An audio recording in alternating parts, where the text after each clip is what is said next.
तो हमारे मुसलमान भाइयों ने, ओबीसी समाज ने समाजवादी पार्टी कांग्रेस छोड़ के आजाद समाज पार्टी का दामन थामना पड़ेगा अगर देश में अपनी रक्षा करानी है।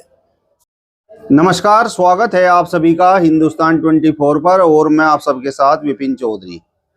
दलित और मुस्लिम गठजोड़ के बलबूते मायावती ने उत्तर प्रदेश जैसे बड़े सूबे की 4 बार सुल्तानी की, यानी वो 4 बार उत्तर प्रदेश की मुख्यमंत्री बनने में कामयाब हुई। अब यही गठजोड़ बनाने का प्रयास चंद्रशेखर का भी है, आज़ाद समाज पार्टी का भी है। आज़ाद समाज पार्टी कई सालों से लगातार चुनाव लड़ रही है। अब सवाल सबसे बड़ा यहाँ पर यह है कि क्या दलित और मुस्लिम गठजोड़ इस पार्टी के लिए भी बनता हुआ दिखाई दे रहा है। आज बातचीत करने के लिए हमारे साथ आज़ाद समाज पार्टी के किसान मोर्चा के जिला अध्यक्ष चौधरी अनीस प्रधान जी मौजूद हैं। अनीस जी, बहुत बहुत स्वागत है आपका हिंदुस्तान 24 पर। विपिन जी, आपका भी बहुत बहुत स्वागत, धन्यवाद। मेरा सबसे पहला सवाल आपसे यही है कि जिस तरीके से कहा जाता है कि मुस्लिम समाज तो समाजवादी पार्टी का कोर वोटर है, तो आप आज़ाद समाज पार्टी से जुड़े हुए हैं, तो क्या मुस्लिमों का रुख अब कुछ पलट रहा है? क्या मुस्लिम समाज भी अपना भविष्य आज़ाद समाज पार्टी और चंद्रशेखर आज़ाद में देख रहा है? सही सवाल क्या विपिन भाई आपने। मुस्लिम समाज पलट भी रहा, भविष्य देख भी रहा।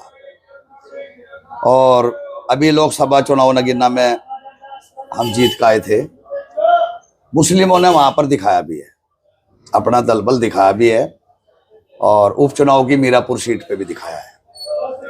लेकिन मुस्लिमों को बरगलाने वाले जो लोग घूम रहे हैं, बदनाम भाजपा को करते हैं और उस्काते हैं समाजवादी पार्टी के लिए। मैं आपके सवाल में एक सवाल जोड़ूं। समाजवादी पार्टी की भी सरकार रही, माननीय मुलायम सिंह जी भी रहे मुख्यमंत्री, अखिलेश जी भी रहे। आप इतिहास उठा के देखें, अगर अखिलेश या मुलायम सिंह मुसलमानों के हितैषी हैं तो कितनी नौकरी दी, कितने टेंडर उनके नाम छोड़े, और कितनी जो हमारी बहन बेटी है उनको सम्मान दिया है, पढ़ाई लिखाई में नौकरी पैसे पर रखी है मुस्लिम समाज। मेरे हिसाब से अगर आप खाता खोल लोगे तो बिल्कुल जीरो ही मिलेगा। अगर कोई एक आधा व्यक्ति नौकरी पैसे पे गया होगा, किसी आजम खान जैसे के दबाव में आके ही गया होगा, लेकिन अखिलेश या मुलायम सिंह के मोहब्बत प्यार के लिए, मोहब्बत जताने के लिए कोई नौकरी पैसा मुसलमान नहीं बना होगा। मुसलमानों से क्या दिया, जितनी भी बार सरकार आई, या तो ऑटो रिक्शा दी चलाने के लिए, या फिर हाथ में तमंचा दिया मुलजिम बनाने के लिए। ये मुसलमानों को समाजवादी पार्टी ने दिया है। मुसलमान इस बात को विपिन जी समझ चुका है, लेकिन मुसलमान की एक थोड़ी मजबूरी बन गई। अगर ये जो हमारा 65% जो वोट है भारत के अंदर, जो बीजेपी विरोधी वोट है, ये 65% वोट करे तो क्या करे।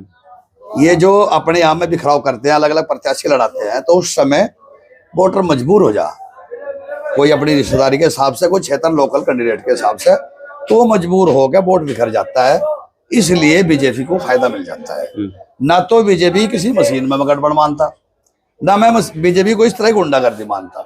जो वे संगठित ही नहीं है, 65% वोट बिखरा हुआ है, तो बीजेपी तो 35% में जीत भी जाएगी, सरकार भी बना देगी। मैं समाजवादी पार्टी को बीजेपी से भी मुसलमानों के लिए खतरनाक मानता हूँ। इसलिए मानता हूँ कि मेरी उम्र भी कम नहीं है, 55 के पार हो रही है। मैं मान्यवर मुलायम सिंह के साथ भी काम करा। काशीराम जी और मुलायम सिंह जी का जब गठबंधन था, मैं तब बीएसपी में था। मैंने वर्क करी भी करी। काशीराम जी हमारे सहारनपुर जिले से, मान्यवर साहब काशीराम जी चुनाव लड़े थे, मैंने भी अपना पहला वोट उनको करा था, और इनका मुझे गठजोड़ भी देखा था। मैं उस समय से इस पार्टी को जानता हूँ, लेकिन तब से लेकर आज तक मुझे कोई चीज ऐसी नजर नहीं आई कि मुसलमान को आगे बढ़ाने के लिए समाजवादी पार्टी ने ये अच्छा काम कराओ। मुझे कोई नजर नहीं आया। इससे बेहतर तो बहन जी की सरकार जो रही, 4 बार मुख्यमंत्री रही है, मुसलमानों के हित के लिए, मुझे बहन जी की सरकार उससे अच्छी लगी, मुसलमानों के हित के लिए और एससी समाज के हित के लिए, ओबीसी के लिए। फिर आपने बहुजन समाज पार्टी को छोड़ क्यों दिया? बहुजन समाज पार्टी इसलिए छोड़ी, मैंने नहीं छोड़ी, मेरे बहुत सारे साथियों ने छोड़ दी। उत्तर प्रदेश में, पूरे भारत में बहुत सारे साथियों ने छोड़ दी कि बहुजन समाज पार्टी मिशन से भटक गई थी। जो हमारा मिशन था, पिछड़ों का जो मिशन, जो पिछड़ों की बात करेगा वो देश पर राज करेगा, ये मिशन मान्यवर साहब काशीराम जी का था, विपिन जी। इस मिशन से बहन जी धीरे धीरे भटकती चली गई और बहन जी के साथ ऐसे व्यक्ति जुड़ गए कि बहन जी को बजाय प्रधानमंत्री कुर्सी पर ना चले जा, इसे नीचे जमीन पे लेकर आओ। तो बहन जी ने जमीनी सर्वे, जमीनी हकीकत को ना सुनकर, ना अच्छे वर्करों की बात सुनकर कुछ चंद लोगों को ही अपने बगल में बिठा लिया और उन चंद लोगों ने बहन जी को गुमराह कर दिया जमीनी हकीकत के लिए। चाहे वो टिकटों की लड़ाई हो, चाहे जिला पंचायत प्रधानी बीडीसी की हो, बहुत सारी शिकायतें आई हैं इस तरह की कि जी पैसा मांगा जा रहा, पैसे के बल पर वोट दिया जा रहा। जो साथी काम करने वाले हैं, जो मिशन पर चलने वाला है विपिन जी, उनको सम्मान, अधिकार या कोई पद या बिना पैसे कोई टिकट, इस तरह का बसपा में हुआ नहीं। मैं भी इसका शिकार हुआ था जिला पंचायत के चुनाव में। उस समय मैं वही था जब महिपाल माजरा जी हमारे विधायक थे और पूर्ण बहुमत की सरकार थी। और मैं बसपा में जन्म से ही अम्बेडकरवादी हूँ और नीले झंडे के नीचे हूँ। उस समय मैंने भी वार्ड नंबर 22 से जिला पंचायत का टिकट मांगा था। महिपाल जी मेरे समर्थन में थे और जनेश्वर प्रसाद जी ने मेरे स्थान पे दूसरे साथी से पैसे लेकर अलग आदमी से टिकट दे दिया था और मुझे वही जमीन में धसाया था। नहीं, मेरे अंदर भी कुछ जज्बा था कि मैं आगे बढ़ू, जीतू और मैं अपने समाज के लिए, पिछड़ों के लिए और गरीबों के लिए कुछ काम करके दिखाऊं। ये अंदर मेरा जज्बा था। तो फिर अब आपने आजाद समाज पार्टी और चंद्रशेखर आजाद को क्यों चुना? आज तक समाजवादी पार्टी किसी नेता या किसी वर्कर के जबान से मुझे संविधान के प्रचार या चर्चा करता कोई नहीं मिला। जी मुस्लिम समाज को, अनपढ़ समाज को हम संविधान के बारे में नहीं बताएंगे विपिन भाई, उन्हें क्या पता होगा कानून क्या चीज है। बह कहने की कोठी धारा लगाए, भाई तुम किसी ने गलत कहोगे तो कोठी धारा लगाए, तो उस चीज को ले गए। आज अगर संविधान की बात मुसलमान समाज को पढ़ाई जाती, या मैं कहूंगा कि जो हमारे मदरसे के उलामा हैं वे लोग अपने कुरान के साथ साथ संविधान को भी पढ़ाएं, तो हमारा कोई भी साथी मुस्लिम समाज का इंसावादी नहीं होने का। अगर वो संविधान के बारे में जान लेगा, वो अपने हक अधिकार को संविधान में ढूंढेगा और उसी मिशन पर काम करेगा। तो हमें हमारे माननीय राष्ट्राध्यक्ष जी, सांसद गिरा चंद्रशेखर आजाद जी, इनके अंदर वो चमक देखी है संविधान हित की, देश हित की और सर्व समाज हित की। भीम आर्मी भारत एकता मिशन, ये है टीम जो है चंद्रशेखर भाई ने जेल के बाहर बनाई है। और जब इसने बनाई है वो अपने मिशन पर निकल पड़ा, पीछे मुड़कर नहीं देखा, पीछे मुड़कर नहीं देखा। तो हम भी साथ साथ अपने भाई के साथ चलते रहे, जितना हमारा तो सहयोग होता रहा हम करते रहे, समय समय पे करते रहे। यूपी में हम चुनाव लड़े हैं, थोड़े कम वोट मिले, उस टाइम हमारे पास टीम कम थी, लोग हमें कम जानते थे, सोशल मीडिया का जमाना कम था। आज सोशल मीडिया का जमाना है, जो भी बोलते हैं सब पब्लिक में जाता है। हमने इसी मिशन को लेकर नगीना में लंबा समय लगाकर चंद्रशेखर आजाद जी को जितवा दिया। एक चीज और देखिए मैं चंद्रशेखर आजाद जी की, कि वो चाहे हमारे जाट समाज के लोग हैं या गुर्जर समाज के लोग हैं या हम मुस्लिम समाज के लोग हैं, पिछड़े मुस्लिम, जिन साथियों का भाई ने हाथ पकड़ लिया आज तक हाथ नहीं छोड़ा। मैं एक छोटा सा वर्कर हूँ उसकी पार्टी का। अगर मैं भी अपनी समस्या रखने के लिए अपने नेता से टेलीफोन पर बात करूंगा, अगर वो कहीं बिजी है तो रात को फोन वापस करके हमें पूछ लेगा, अनीस क्या बात है, क्या हाल है। ये बहुत अच्छी बात हमें चंद्रशेखर आजाद जी की लगी है विपिन जी। वो उसकी नजर हर समाज के व्यक्ति के ऊपर है, हर वर्कर के ऊपर है कि मेरे वर्कर, मेरे समाज के लिए कोई दिक्कत परेशानी ना हो। आजाद समाज पार्टी और चंद्रशेखर आजाद बीजेपी का एजेंट बनकर काम कर रहे हैं, ऐसा आरोप समाजवादी पार्टी के कुछ लोग लगाते हैं। आप तो लगाते? नहीं, मैं तो सवाल, तो हमारे सम्मानित हैं, आप सब कुछ देखते हैं, सब कुछ आपके सामने हो रहा है, देश में क्या हो रहा है। ईमानदार साहब एक बात बताओ, हम खाली एक नगीना सीट लड़े थे और नगीना ही हमने गठबंधन में मांगी थी अखिलेश ने, उसके बाद तो कहीं लड़े, किसी और सीट पर लोकसभा लड़े। अगर हम सारी सीटों पे अपने प्रत्याशी उतार देते चौधरी साहब, मैं दावे के साथ कह रहा हूं जो 37 सांसद समाजवादी पार्टी बना के लगेगी ना, जो हाल ही में चुनाव में ना, ये लोकसभा में निश्चित होता, मैं गारंटी से कह रहा। चारों तरफ से हम पे फोन आया, हमारे राष्ट्रपति फोन है कि जी हम सांसद लड़ने के इच्छुक हैं, आप लड़ाओ तो। लेकिन भाई ने एक मन बना लिया था कि मुझे बीजेपी नहीं जितवानी, मुझे बीजेपी हरवानी है, बीजेपी संविधान विरोधी है, बीजेपी देश विरोधी है। मैं मर तो सकता हूं, झुक नहीं सकता, बिक नहीं सकता, और गलत नीति लोगों से समझौता नहीं कर सकता जो संविधान के विरोध में काम करते हैं। वो संविधान नीति ऐसी है, ये काम समाजवादी पार्टी खुद कर रही है, बीजेपी का एजेंट समाजवादी पार्टी खुद कर रही है। आप एक बात बताओ, जब हमने बीजेपी को हराना है हम बीजेपी के विरोधी हैं विपिन चौधरी जी, तो क्या एक सीट चंद्रशेखर आजाद जी के लिए छोड़ी नहीं जा सकती थी? एक सीट एमआईएम अध्यक्ष ओवैसी के लिए छोड़ी नहीं जा सकती थी? छोड़ी जा सकती थी। सबको साथ लिया जा सकता था। अगर अखिलेश चाहता तो सबको साथ लेकर सारी सीटें भाजपा को हरा सकता था, लेकिन अखिलेश ये नहीं चाहता। या तो बीजेपी या फिर मैं। अखिलेश के मन में तो ये बात है, ये तो बीजेपी या फिर मैं। अखिलेश के अलावा इस तरह की बात किसी के मन में नहीं है। आज अगर मुसलमान को गुमराह करने का काम कर रही बीजेपी का, अगर दुश्मन मुसलमान को बना रखा है, समाजवादी पार्टी की ही देन है विपिन चौधरी। ये गलत आरोप है।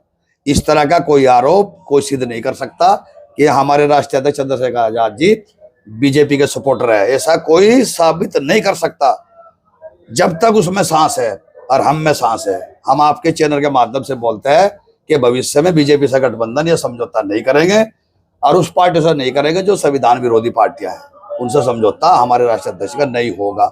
ये वचन है, पक्का वादा है हमारे राष्ट्रीय अध्यक्ष का, हमें उस पर भरोसा और विश्वास भी है।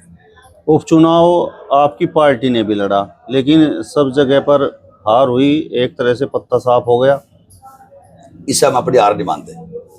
हमारे हरियाणा का चुनाव लड़ा, राजस्थान का लड़ा, गुजरात का लड़ा, मध्य प्रदेश का लड़ा, छत्तीसगढ़ का, जहां भी हम चुनाव लड़े हैं, इससे हम अपनी हार नहीं मानते, इससे हम अपनी जीत मानते हैं। जीत इसलिए मानते हैं कि हमारी भीम आर्मी भारत एकता मिशन, आजाद समाज पार्टी काशीराम, हमारा जो मिशन है, हमारा मिशन है इस मिशन को घर घर भेजना, संविधान के बारे में हर व्यक्ति को जागरूक करना, अपने देश के हक अधिकार के लिए जागरूक करना, अपने किसान भाइयों के बारे में उनकी जो हक की अधिकार की बात है वो बताना, पब्लिक के अंदर पहुंचाना है। मैं इसे विपिन चौधरी की अपनी जीत मानता हूं, क्योंकि हार वो चीज होती है, अगर हमने कहीं प्रत्याशी लड़ा दी, कोई 500 में सिपट गया, कोई 1000 में सिपट गया, लेकिन ऐसा हुआ नहीं।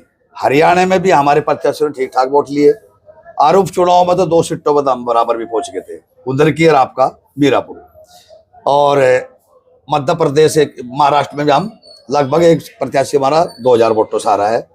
और सारे इलाके में हम जहाँ भी चुनाव लड़ रहे हैं, हमारा जनाधार बढ़ता जा रहा है, और ये हमारी जीत है, हार नहीं है। हमें किसी की हार जीत से कोई मतलब नहीं है, हम अपने मिशन पर काम करना है। आपको क्या लगता है कि क्या आजाद समाज पार्टी ने बसपा को पीछे छोड़ दिया है? हाँ, जाहिर सी बात है, आजाद समाज पार्टी ने बसपा को पीछे छोड़ दिया, और हमें बसपा ने आजाद समाज पार्टी पीछे, जो पब्लिक ने उसे पीछे छोड़ दिया। पब्लिक के मुद्दों से बसपा भटक चुकी, उसके नेता उसके वर्कर भटक चुके, लूट करते हैं, पब्लिक के बीच में जाते नहीं। पब्लिक समझेगी, हमारा एससी मुस्लिम समाज समझेगा कि बैंजू मर्दराज हो चुकी है, और अब इधर उनका हित नहीं है, उन्हें अपना हित ढूंढ लिया।